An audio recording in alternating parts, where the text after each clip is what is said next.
We're at the beginning of the 5K run. Okay, let's come together, yeah, together. Together, yeah? Or the 5,000 meters, depending on how you look at it. I've been told that a 5K run is recreational. A 5,000 meter run is serious. 10, 9, 8, 7, 6, 5, 4, 3, 2, 1, go!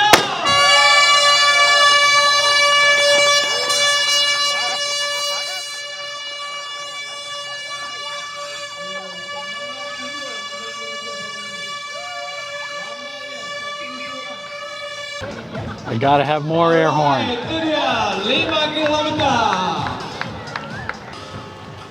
I think I mentioned once before that it's hard to figure out what's going on in Kuala Lumpur because everything is listed, if you find it on the web at all, it's listed by event. And I don't really look for events, you know, when I'm making videos or wandering around town. I'm looking for locations. So it's hard to find an event based just on knowing the location of something. So if anybody's out there making apps, it would be a good idea to list what's going on, say, here at Dataran Merdeka, or over at KLCC Park, or downtown at Museum Negara. This is something I would find useful. I hope that somebody eventually would make something like that.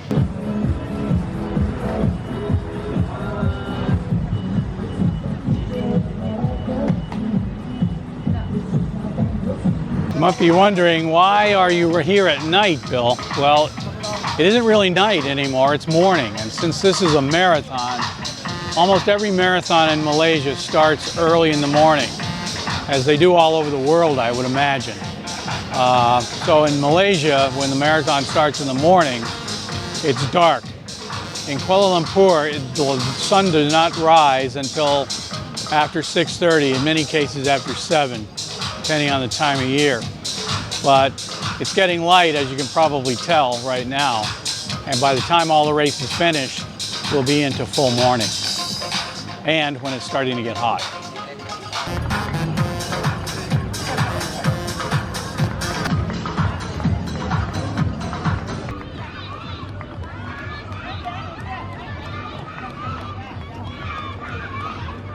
I'm standing directly in front of Dataran Merdeka right now, which is the Independence Square itself.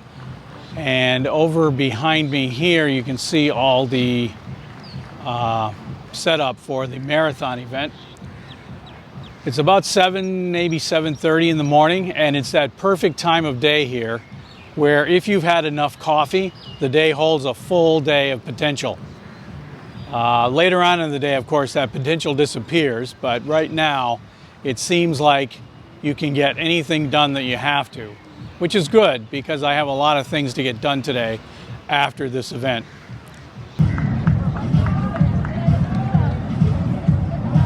If you've seen pictures of KL, you've probably seen this building. It's the Sultan Abdul Samad building. I forget what it used to be. I think it used to be the High Court of Malaysia, but it's now a museum. It's right across the street from Dataran Merdeka.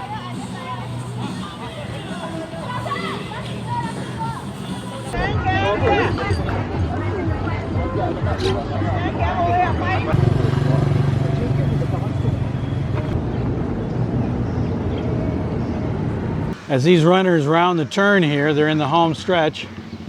Looks like 100 or 200 meters to go before they get to the finish line.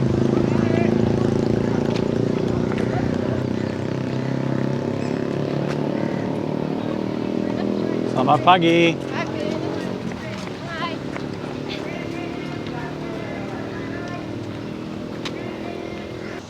Kuala Lumpur can be a pretty busy place downtown on a Sunday morning, especially when events like this are run.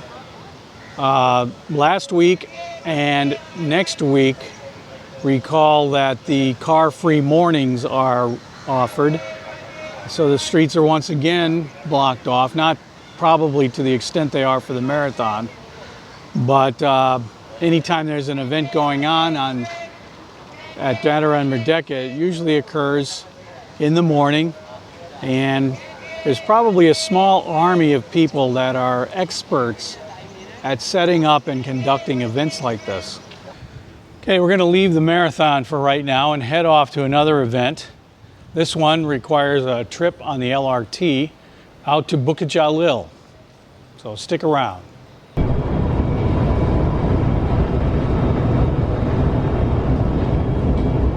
I just got off the LRT at Bukit Jalil, and once again I'm here at what's referred to as the KL Sports City. We're going to a swimming competition and probably take a walk around the stadium.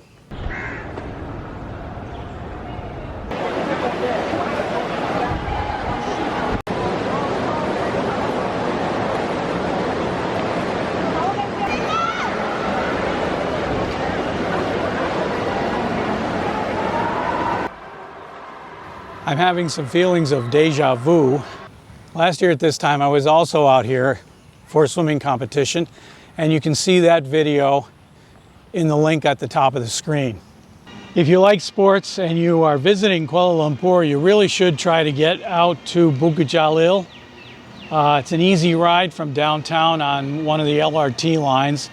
I forget which one, but it's several stops, but it's Bukit Jalil. It's the site of the KL Sports City. It's got the National Stadium, it's got an arena, the National Aquatic Center is here, the ISN is the National Sports Institute, and I think the National Sports Council is also here. But there are great facilities, it's a nice place to visit, and it's worth the trip if you're interested in sport activities or even recreational activity. There's a lot of athletic events that go on out here, but there's also a lot of recreational events. It's good for jogging, walking.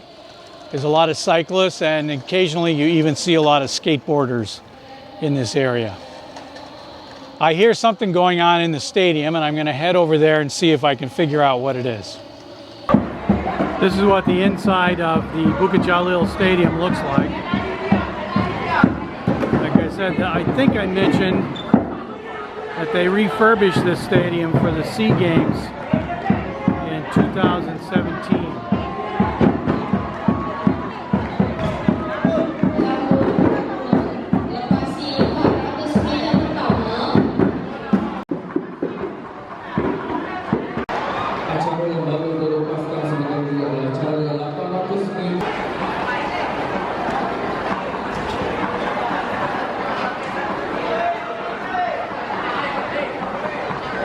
That wraps things up for my trip today to Bukit Jalil and Dataran Merdeka. If you're a tourist to Malaysia, you probably will visit Dataran Merdeka, but I encourage you to also visit Bukit Jalil. It's a little bit out of town, but it's worth the trip. Thanks for watching. We'll see you next time.